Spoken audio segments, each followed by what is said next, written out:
நூல்களுக்காக வழங்கப்படும் ISBN என்பதன் விரிவாக்கம் இன்டர்நேஷனல் ஸ்டாண்டர்ட் புக் நம்பர்.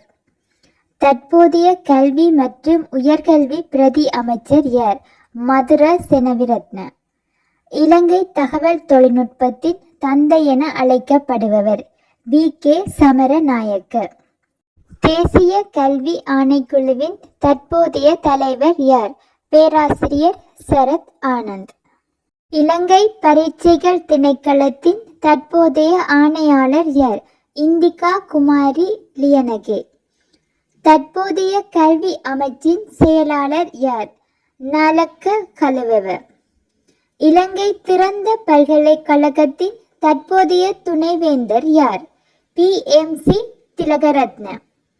இலங்கை கல்வி வெளியீட்டு திணைக்களத்தின் புதிய கல்வி வெளியீட்டு ஆணையாளர் நாயகமாக நியமிக்கப்பட்டவர் யார்? சுபாசினி தெமடகொட. பன்முக நுண்ணறிவு கோட்பாட்டினை முன்வைத்தவர் யார்? Howard Gardner. விடுதலைக்கான கல்வி முறை என்ற நூலினை எழுதியவர் பஃபலோ பிரேயர்.